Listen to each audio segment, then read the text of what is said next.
Regardez autour de vous. Ou plutôt, regardez-vous un instant. Votre téléphone est verrouillé par un code, peut-être même par votre empreinte digitale. Vous avez peut-être un antivirus, et vous faites sûrement attention aux emails bizarres. Alors, vous pensez être protégé. Mais voici la vérité. C'est une illusion. Car la réalité, c'est que les cybercriminels ont radicalement changé de stratégie. Aujourd'hui, ils ne cherchent plus à pirater votre téléphone, au sens technique, car c'est trop long et trop compliqué. Désormais, ils veulent pirater votre cerveau. Et pour y parvenir, ils utilisent précisément l'outil que vous consultez le plus souvent, celui où votre garde baisse naturellement, vos réseaux sociaux. Mais pourquoi cette méthode est-elle si efficace ? Tout simplement parce que la sécurité ne dépend pas seulement de la technologie, elle dépend surtout et avant tout du facteur humain. Il suffit d'une seule erreur, d'un simple moment d'inattention ou d'un clic fait sous le coup de l'émotion pour que tout le système s'effondre. Pour vous donner une idée, sachez qu'aujourd'hui, près de 98% des cyberattaques réussies commencent non pas par une faille technique, mais bien par une manipulation psychologique. Par conséquent, il est temps d'oublier définitivement l'image stéréotypée du hacker masqué dans l'ombre. Le cybercriminel moderne, lui, ressemble plutôt à votre nouveau pote sur Facebook, au service client qui vous contacte soudainement sur Instagram, ou à cette vidéo TikTok qui semble trop alléchante pour être vraie. Au cours de cette exploration, nous allons justement plonger dans les coulisses de cette nouvelle cybercriminalité. Nous allons décortiquer son fonctionnement, plateforme par plateforme. Et surtout, nous allons construire ensemble une défense solide et réaliste.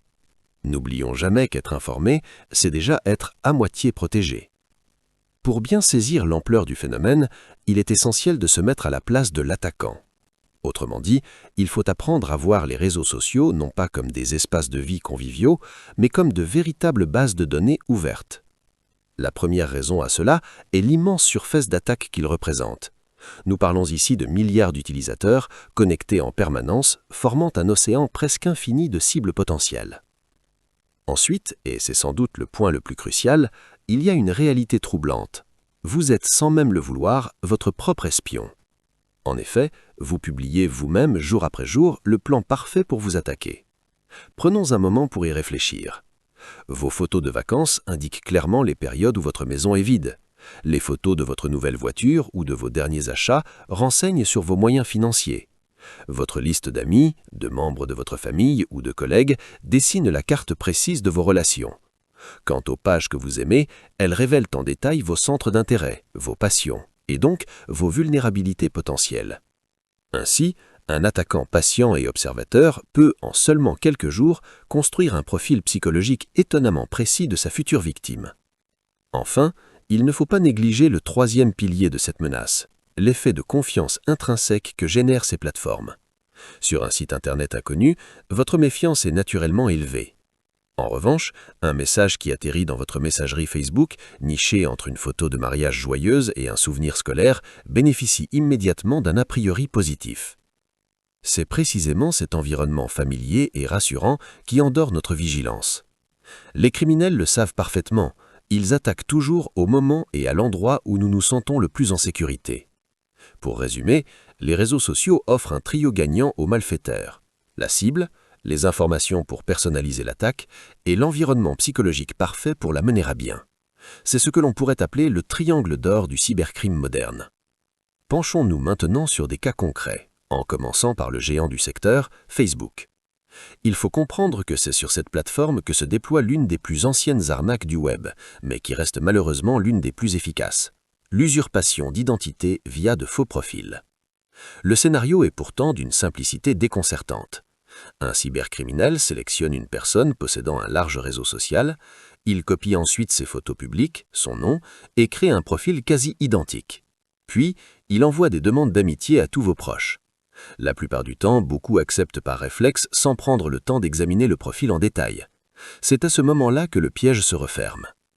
Quelques jours plus tard, vous recevez un message de ce prétendu ami.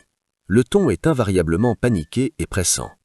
L'objectif est clair, court-circuiter votre raisonnement logique en faisant appel à l'émotion, comme la peur pour un être cher, et en créant un sentiment d'urgence extrême.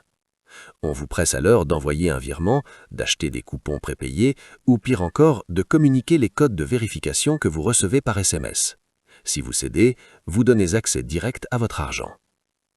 Par ailleurs, il est important de noter que ces faux profils servent aussi de relais pour des arnaques aux investissements soi-disant miraculeux.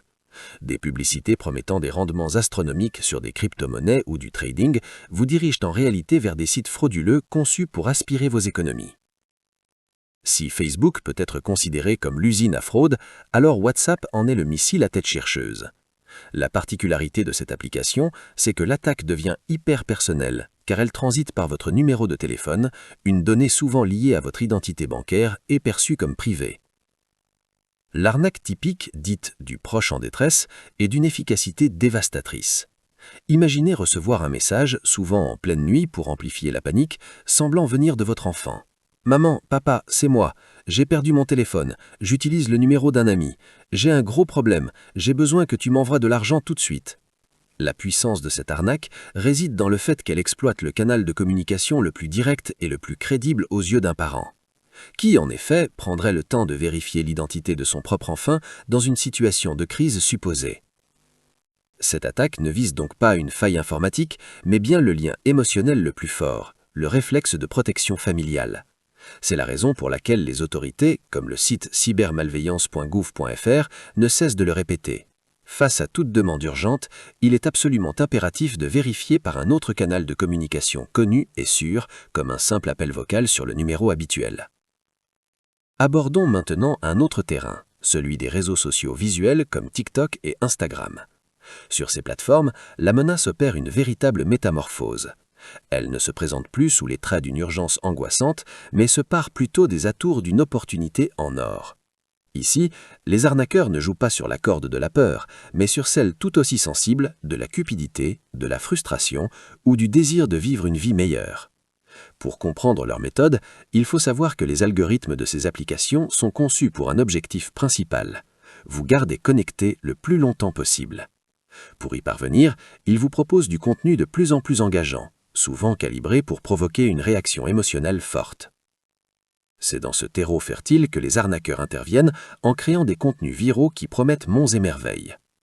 Parmi les techniques répandues, on trouve notamment le mirage du dropshipping, avec des vidéos de jeunes gens exhibant des voitures de luxe et affirmant avoir tout quitté grâce à une méthode secrète, méthode qui se résume en réalité à une formation coûteuse pour apprendre à vendre cette même formation. Une autre arnaque très courante est celle de l'investissement crypto, mise en scène dans des lives aux graphiques vertigineux et aux faux témoignages dont le lien dans la bio mène une plateforme factice où votre argent s'évapore. N'oublions pas non plus les publicités pour des produits miracles aux résultats retouchés, ou les concours frauduleux qui exigent de commenter et partager après avoir divulgué son adresse e-mail et son numéro de téléphone. Le but de toutes ces manipulations est unique: créer une impulsion émotionnelle si intense qu'elle court-circuite votre esprit critique. Sous le coup de l'enthousiasme ou de l'envie, vous cliquez sur le lien, vous donnez vos coordonnées, vous payez pour un rêve. Ces arnaques sont d'autant plus pernicieuses qu'elles surfent sur les tendances du moment et sont malheureusement amplifiées par les algorithmes même des plateformes qui les hébergent. Face à cette galerie de menaces aussi variées que sournoises, une réponse purement technique est insuffisante. Il est impératif d'adopter ce que l'on pourrait appeler une hygiène mentale digitale. Pour vous y aider, voici un protocole de défense concret inspiré des recommandations des experts. Tout d'abord, la règle numéro 1, la plus importante de toutes, est la suivante. Vérifiez, ne croyez jamais sur parole.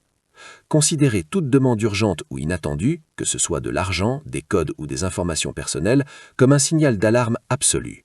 Votre premier réflexe doit être de contacter la personne concernée par un moyen de communication dont vous êtes certain de l'authenticité et que vous avez déjà utilisé par le passé. Ne répondez en aucun cas sur le canal par lequel la demande initiale est arrivée. Deuxièmement, prenez le contrôle de votre empreinte digitale. Rendez-vous dans les paramètres de confidentialité de chacun de vos réseaux sociaux. Limitez strictement la visibilité de vos publications, de votre liste d'amis et de vos informations personnelles au cercle des amis uniquement, en évitant soigneusement le mode public. Avant de publier quoi que ce soit, posez-vous toujours cette question. Est-ce que cette information pourrait un jour être utilisée contre moi ou pour me localiser? Troisièmement, n'hésitez pas et activez systématiquement la double authentification partout où cette option est proposée. sur Facebook, Instagram, Google, Apple, etc. Cet simple mécanisme constitue le rempart le plus efficace, car elle rend le vol de votre mot de passe quasi inutile. Même si un pirate met la main sur vos identifiants, il ne pourra pas franchir cette seconde barrière sans le code unique reçu sur votre téléphone. Quatrièmement, soignez la création de vos mots de passe. Privilégiez des phrases longues et complexes, bien plus robustes que des mots courts. Surtout, et c'est une règle d'or, n'utilisez jamais le même mot de passe sur 2 sites ou services différents. Pour gérer cette multitude de mots de passe en toute sécurité, l'utilisation d'un gestionnaire de mots de passe reconnu est fortement recommandée. Cinquièmement, gardez un œil critique sur les permissions accordées à vos applications. Désinstallez régulièrement les applications que vous n'utilisez plus. Pour les applications que vous conservez, prenez le temps de vérifier dans les paramètres de votre téléphone quels accès vous leur avez accordés. Une simple lampe torche a-t-elle vraiment besoin de connaître votre localisation ou d'accéder à vos contacts? Refusez sans hésiter tout accès qui ne semble pas strictement nécessaire au fonctionnement de l'application. Sixièmement, adoptez une routine de sauvegarde régulière. Copiez vos photos, vidéos et contacts importants sur un ordinateur ou un disque dur externe. Cette habitude simple vous prémunira contre une perte catastrophique de données en cas de piratage de vos comptes ou d'attaque par rançongiciel. Enfin, septièmement, devenez acteur de votre sécurité et de celle des autres en signalant les contenus suspects. Utilisez le bouton « Signaler » mis à disposition par les plateformes pour signaler tout profil, message ou publicité qui vous paraît frauduleux. Et surtout, parlez-en autour de vous. La sécurité numérique est un enjeu collectif. En partageant ces connaissances avec vos proches, en particulier avec ceux qui sont moins à l'aise avec les nouvelles technologies, vous contribuez à créer une communauté plus résiliente et mieux protégée. Pour conclure, le message final peut sembler contre-intuitif, mais il est essentiel de le garder à l'esprit. Les réseaux sociaux ne sont pas dangereux en eux-mêmes. Ce sont avant tout des outils de communication incroyablement puissants et utiles. Le véritable danger réside plutôt dans l'usage non éclairé que nous en faisons trop souvent. C'est la confiance aveugle accordée à un message, le partage impulsif d'informations personnelles ou la méconnaissance des techniques de manipulation psychologique qui créent la vulnérabilité. En prenant conscience que derrière chaque like, chaque message inattendu ou chaque vidéo virale peut se cacher une stratégie bien rodée, vous modifiez fondamentalement votre posture. Vous cessez d'être un simple consommateur passif pour devenir un utilisateur actif, vigilant et responsable. Vous reprenez ainsi le contrôle de votre propre espace numérique. En définitive, la cybersécurité moderne n'est plus seulement une question de pare-feu sophistiqué ou d'antivirus à jour. C'est avant tout une affaire de jugement, de bon sens et de conscience permanente. Votre meilleur bouclier, votre protection la plus fiable, ne se trouve pas caché dans les paramètres de votre téléphone. Il est déjà en vous, dans votre capacité à raisonner, à douter et à vous informer. Il ne tient qu'à vous de l'activer et de l'aiguiser chaque jour. Si les informations partagées ici vous ont été utiles, n'hésitez pas à le manifester en likant cette vidéo, en la partageant dans votre entourage et en vous abonnant pour ne manquer aucune autre clé essentielle à votre sécurité numérique. Souvenez-vous que votre vigilance, une fois éveillée, a le pouvoir de protéger bien au-delà de vous-même.